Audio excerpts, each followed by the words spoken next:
শেখ হাসিনার ভারতে পালিয়ে যাওয়ার এক বছরের বেশি সময় কেটে গেছে। আওয়ামী লীগের পতনের পর নির্বাসিত দলটির শীর্ষ নেতারা কিভাবে জীবন কাটাচ্ছেন তা নিয়ে বিশেষ প্রতিবেদন প্রকাশ করেছে ভারতীয় সংবাদ মাধ্যম দ্য প্রিন্ট। প্রতিবেদনে উল্লেখ করা হয়েছে, পালিয়ে যাওয়া আওয়ামী লীগ নেতাদের কেউ কেউ কলকাতার নিউটাউন এলাকায় বসবাস করছেন, কেউ শরীরচর্চা করতে নিয়মিত জিমে যাচ্ছেন, কেউ টাক মাথায় চুল গজানোর চিকিৎসা নিচ্ছেন, কেউ কেউ আবার সৌন্দর্য চর্চায় সময় ব্যয় করছেন। দলীয় সূত্রের বরাদে ভারতীয় ওই সংবাদ মাধ্যম জানায়, কলকাতার নিউটাউনের ফিটনেস সেন্টারগুলোতে প্রতিদিনই দেখা মেলে বাংলাদেশের সাবেক সংসদ সদস্য ও যুব নেতাদের। কেউ করছেন ওয়েট লিফটিং, কেউ আবার পিলাটিস কিংবা সকালে হাঁটায় অভ্যস্ত হয়ে গেছেন।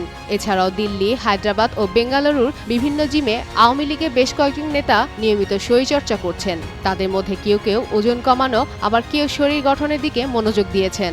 কলকাতা ও মুম্বাইয়ের নামকরা ক্লিনিকে কয়েকজন শীর্ষ নেতা মাথায় নতুন চুল লাগিয়েছেন। এদিকে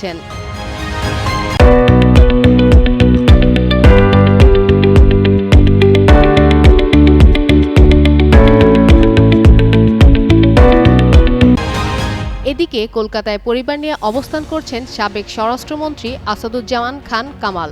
নিয়মিত দলীয় বৈঠক ও দিল্লি সফরের পাশাপাশি তিনি নিউটাউনের অ্যাপার্টমেন্টের সহকর্মীদের সঙ্গে আড্ডা দেন। দলীয় কর্মীদের উদ্দেশ্যে কামাল প্রায়ই বলেন, বিশ্রাম নিতে ভারতে আসেননি তারা, বরং লড়াইয়ের জন্য প্রস্তুতি নিচ্ছেন। ইউনূস প্রশাসনের তীব্র সমালোচক বাংলাদেশের সাবেক কূটনৈতিক মোহাম্মদ হারুন ও রশিদও কলকাতার নিউটাউন থেকে বহুদূরে কানাডার অটোয়ার কাছে একটি নিরিবিলি এলাকায় নতুন জীবন শুরু করেন। তবে সেসব নেতাদের মতো সাবেক তথ্য প্রতিমন্ত্রী মোহাম্মদ এ আরাফাত নন। তিনি বলছেন ভিন্ন কথা। তার কাছে এখন বিনোদন বা শখের কোনো জায়গা নেই বলে দাবি করেছেন ভারতীয় সংবাদ মাধ্যম দ্য প্রিন্টে টেলিফোনে দেওয়া এক সাক্ষাৎকারে। তার ভাষ্যমতে, হাসিনা চলে যাওয়ার পর থেকে বাংলাদেশ এক অতল খাতের মুখে দাঁড়িয়ে আছে। আমার একটাই লক্ষ্য, বাংলাদেশে আবার সবকিছু ঠিক করা।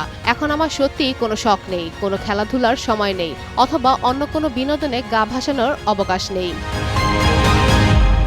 এদিকে আওয়ামী লীগের নেতাদের নির্বাসন জীবন এখন এক রুটিনে বাঁধা। ফজরের নামাজ, জিমে যাওয়া, দুপুরে বিশ্রাম আর সন্ধ্যায় অনলাইনে বৈঠক। তবে রাজনৈতিক ভবিষ্যতের অনিশ্চয়তার মাঝেও শরীরচর্চা ও সৌন্দর্য চর্চা নির্বাসিত নেতাদের জন্য এক ধরনের নতুন অবলম্বন হয়ে দাঁড়িয়েছে।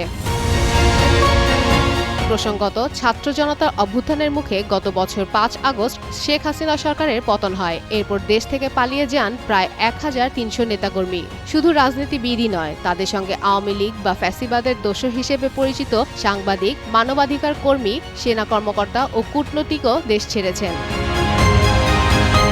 ফাতেমা ফাতেজান, যুগান্তর নিউজ।